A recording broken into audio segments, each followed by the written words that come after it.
Build crafting in Monster Hunter Rise is really fucking weird. If you haven't noticed, it might just be me, but I think it's really weird compared to World at least.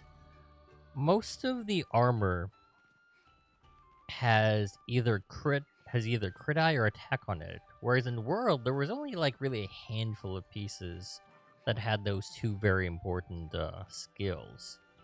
But in Rise, they pretty much make it a point that attack and crit eye are really important by putting it on like every other piece of gear. Having said that, they also let you meld. They let you just straight up meld crit eye and attack echoes.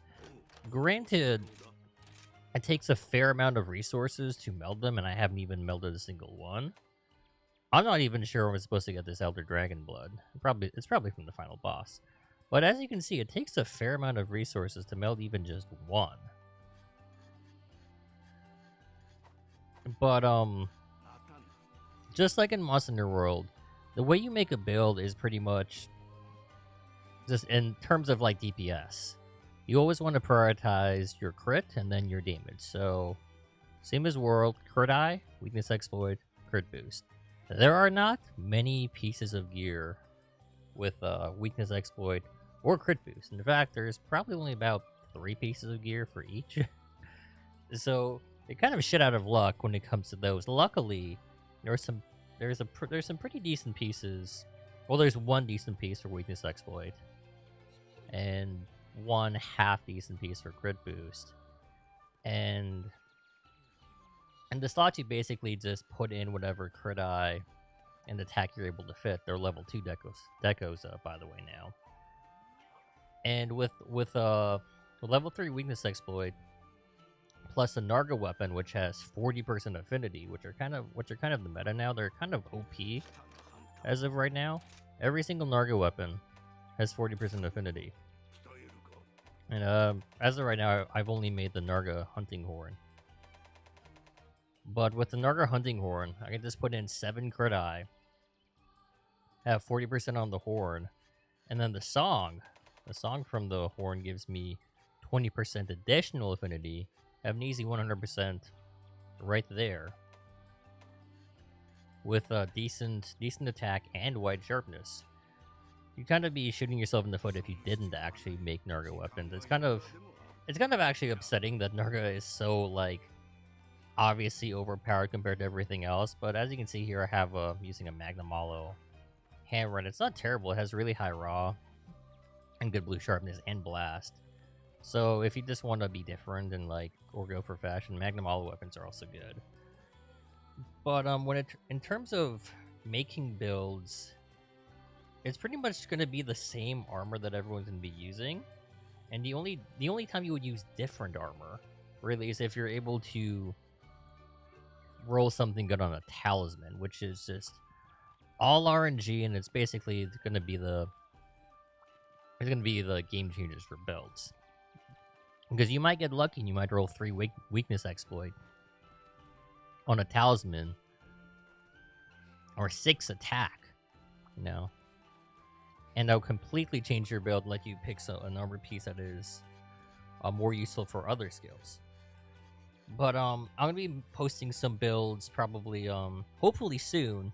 Just some like easy to make low rank builds and some easy to make higher rank builds that don't require any decos, and just basically all I need to do is make the armor and know exactly how to mix and match it. As far as decos are concerned, anything that has a level 2 slot, you're probably going to want to put crit eye or attack, simply because those are the most valuable level 2 skills. You can't really make that many other useful decos, sadly.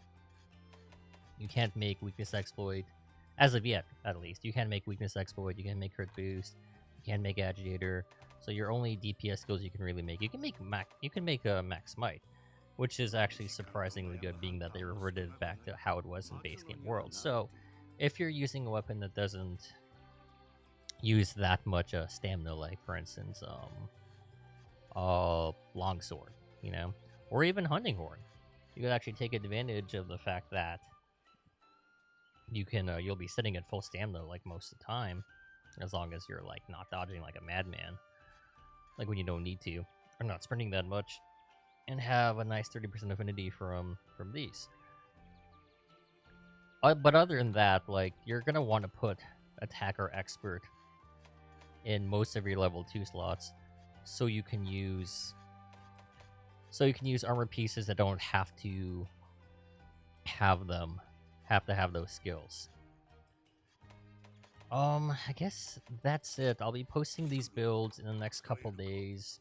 Again, they'll be super easy to make builds. It's just a matter of mixing and matching the right armor to get the max amount of skills that'd be best for whatever it is what you want to do. And for most DPS builds, they're going to be pretty much the same. For Hunting Horn and Hammer, you may want Slugger, but again, that's also optional. For Instiglaive and Switch Axe, you're gonna want Power Prolonger probably. For Charge Blade, you may want Focus for Great Sword. So there'll be some variations there, but like, it's actually surprisingly easy to make a half decent DPS build with little effort. Really, you just make the armor and just I don't know what to put together.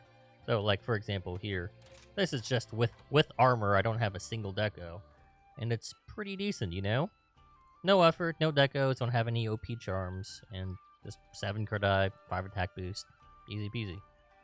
So I'll be posting these videos soon. Just wanted to give you a heads up and like give you an insight as to how I'm going to be making these builds. I'm not going to post any videos really that have like OP charms or OP talismans, because you're not really going to be able to get those talismans. I mean, it's purely RNG, so I'm not going to like show off builds that are just purely RNG.